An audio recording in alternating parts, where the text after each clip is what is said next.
ఏది పాపను సరివు ఎత్తుకుంటాను. ఇప్పుడిప్పుడే ఎవ్వరికి ఇవ్వను.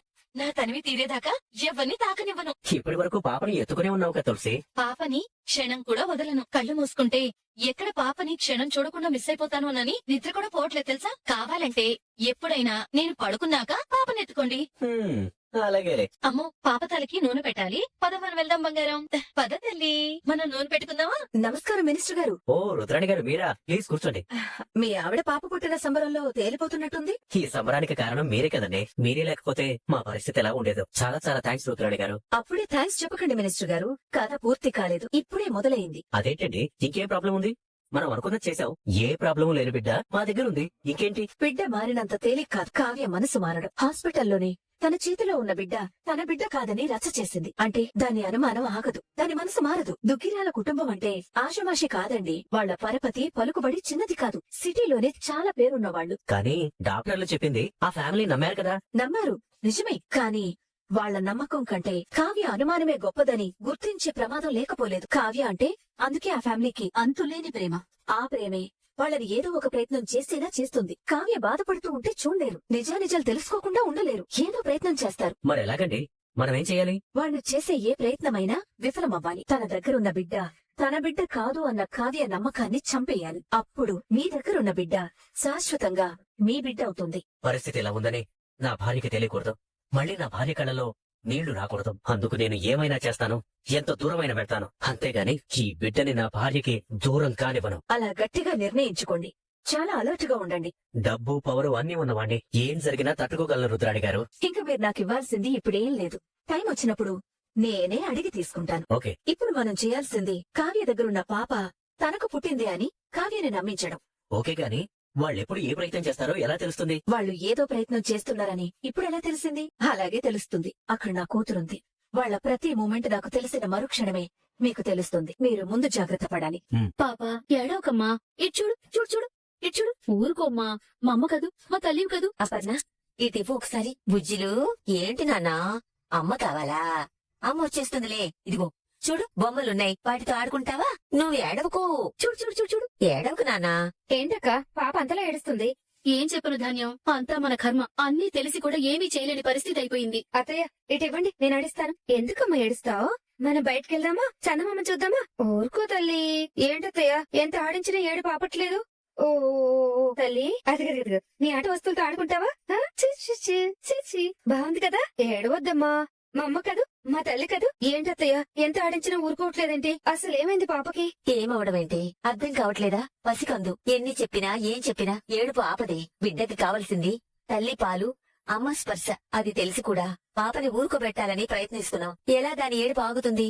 ఎలా దాని ఆకలి తీరుతుంది? ఇది పుట్టి మనకు అదృష్టాన్ని తెచ్చిందని పొంగిపోవాలో, తల్లి పాలకి నోచుకోలేదని కృంగిపోవాలో నాకు అర్థం కావటం లేదు. బిడ్డ ఏడుపు విని కూడా కావ్య మనసు ఎందుకు కరగట్లేదు? ఎందుకింత బొండిగా ప్రవర్తిస్తుంది? ఇలా ఇవ్వండి చిన్నత్తయ్య. అపర్ణ, పాప ఏడు పాపింది. తల్లి మనసు నిద్ర లేచిందత్తయ్య. కావ్య బిడ్డకి పాలిస్తుందంటే నా మనవరాలు ఆ పసిగుడ్డుని తన బిడ్డని ఒప్పుకున్నట్టే కదా. అవునత్తయ్య, ఇప్పటికైనా కావ్య బిడ్డని దగ్గరికి తీసుకుంది. మనకది చాలత్తయ్య, అది చాలు. కావ్య మనసు మారిందంటే దాని అనుమానం పటాపంచలైనట్టే కదా.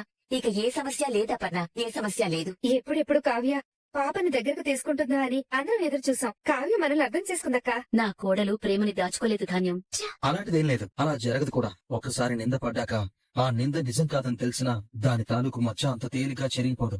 అర్థమైందా? అదే కదా నేను చెప్తుంది. వాడికి ఆఫీస్కి వెళ్లాలనే ఆలోచన ఉండదు, ఇంట్లో ఉండాలంటే ప్రశాంతత కూడా ఉండదు. ఇంకేం చేస్తాడు? నేను చెప్పేది అర్థం చేసుకో. అదే నేను మళ్ళీ చేస్తాను.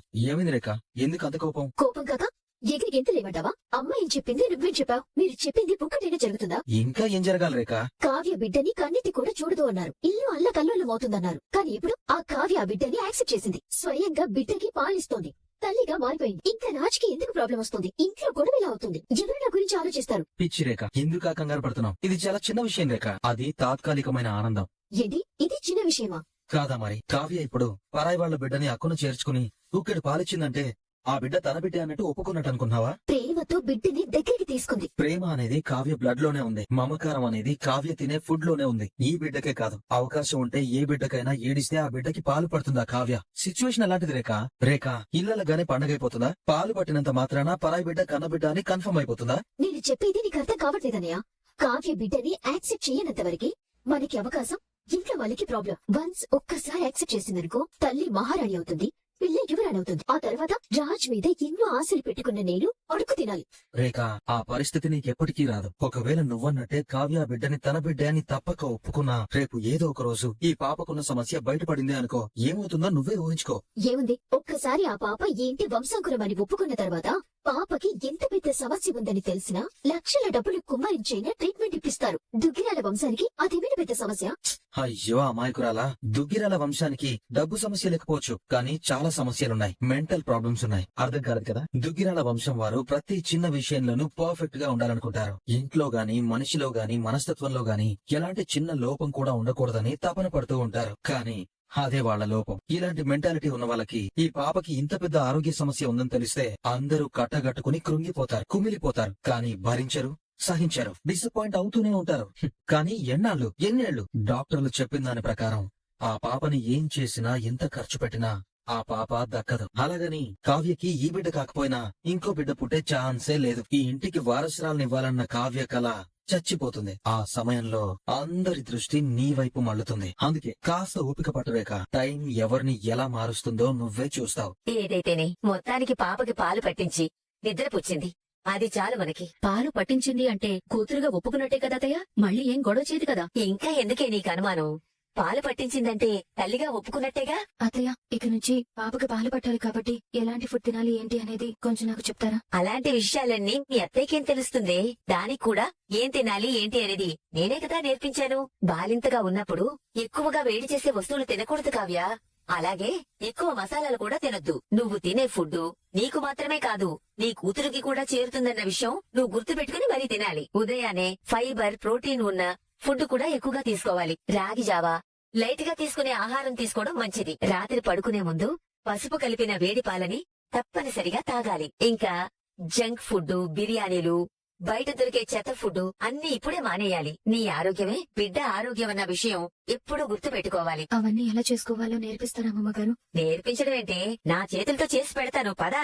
నేను ఇలా చూస్తుంటే నాకు చాలా సంతోషంగా ఉంది కళావతి. నువ్వు హాస్పిటల్లో ఆ పాప మన పాప కాదు అని చెప్పినప్పటి నుంచి ఏం చెయ్యాలో, నేను ఎలా ఒప్పించాలో అర్థం కాక చాలా టెన్షన్ పడ్డాను. ఇప్పుడే నాకు ప్రాణం తిరిగి వచ్చినట్టు అనిపిస్తుంది. నేను డాక్టర్ తో మాట్లాడాను కళావతి. రెగ్యులర్ చెకప్స్ కి కూడా ఇంటికి రమ్మని చెప్పాను. నీకు ఎటువంటి ప్రాబ్లం లేదు. ఈ రోజు నుంచి నీకు కావాల్సినవన్నీ నీ దగ్గరికే వస్తాయి, సరేనా? ఇంట్లోనే ఉంటే ఎలా కుదురుతుంది? నేను బయటికి వెళ్ళాలి. దేనికి? బయటికి వెళ్తేనే కదా నా బిడ్డ ఎక్కడుందో తెలుసుకోగలను. నేను ఆ బిడ్డకి పాలిచ్చానంటే దాని అర్థం కూతురుగా ఒప్పుకున్నట్టు కాదండి. ఒక తల్లిగా ఆ బిడ్డ ఆకలిని అర్థం చేసుకున్నాను కాబట్టి ఆ పాపకి పాలిచ్చాను. మీరందరూ నమ్మినా నమ్మకపోయినా ఆ పాప నా బిడ్డ కాదు. నా బిడ్డ ఎక్కడున్నా సరే నేను వదిలిపెట్టాను. తిరిగి వెతికి నా దగ్గరికి తెచ్చుకుంటాను నా బిడ్డని. ఈ బిడ్డ ఏ తల్లికి చెందిందో ఆ తల్లి దగ్గరికి నేను ఈ బిడ్డను చేరుస్తాను. ఏమైంది? కళావతి లేదు, పాప లేదు. ఎక్కడికి వెళ్ళినట్టు? కళావతి అమ్మా, కళావతి రూమ్ లో లేదు. మీకు ఎక్కడైనా కనిపించిందా? ఏదిరా, ఎక్కడికి వెళ్ళింది? అదే అర్థం కావట్లేదమ్మా. ఇక్కడే ఎక్కడో ఉంటుంది, చూసావా? ఇంత పొద్దున్నే ఎక్కడికి వెళ్ళుంటుంది? గార్డెన్ లో ఉందేమో, చూద్దాం పదండి. వెళ్ళి చూద్దాం పదండి. నానా, బుజ్జి, ఎవరమ్మా నువ్వు? మీ అమ్మ ఎవరు? మీ నాన్న ఎవరు? నా దగ్గరికి ఎలా వచ్చావు? ఎవరు తీసుకొచ్చారమ్మా నిన్ను? చెప్పు. నువ్వు చెప్పలేవులే, నీకు మాటలు రావు కదా. కానీ నువ్వేం బెంగపడకు. నిన్ను ఎలా అయినా కూడా మీ అమ్మ దగ్గరకు చేర్చే బాధ్యత నాది. సరేనా? నిన్ను కాస్త ఏడిపించాను కదా, పాలివ్వకుండా. ఏం చేయను, నాకేమీ తోచట్లేదు. నా పాప ఎక్కడుందో తెలియక నా మనసులో లేదు. కానీ ఎంత కష్టమైనా సరే నిన్ను మీ అమ్మ దగ్గరికి చేర్చి నా పాపని నేను తెచ్చుకుంటాను. నాన్న, ఏంట్రా ఇది? చూస్తున్నావుగా నానమ్మా, కళావతి అనుమానం ఇంకా బలపడుతుంది. ఎంత కష్టమైనా సరే మన దగ్గరున్న పాపని తన తల్లి దగ్గరికి చేర్చాలని, మన పాపని తీసుకురావాలని పట్టుదలతో ఉంది. నేనేం చేయలేకపోతున్నాను నానమ్మా. రే, కావ్య గురించి మనకు తెలుసు. తను అమాయకురాలు కాదు, అనాలోచనతో మాట్లాడేదీ కాదు. అంత సులువుగా కడుపును పుట్టిన బిడ్డను కాదనుకునే కఠినాత్మురాలు అంతకన్నా కాదు. ఇదంతా చూస్తుంటే, కావ్య మాటలు వింటుంటే ఎందుకో తను చెప్పేదే నిజమేమో అనిపిస్తుంది. నానమ్మా, అవునరా, కావ్య చెప్పింది నిజమని ఎందుకు నిర్ధారించట్లేదు? తను చెప్పిన దాంట్లో నిజం ఉందని ఎందుకు అనుకోవట్లేదు? కాస్త మనం కూడా ఎందుకు ఆలోచించకూడదు? అవునండి, చిన్న పిల్లలాగా కావ్య ఊరికినేలా మాట్లాడదు కదా. దాని మనసంత బలంగా చెప్తుంది అంటే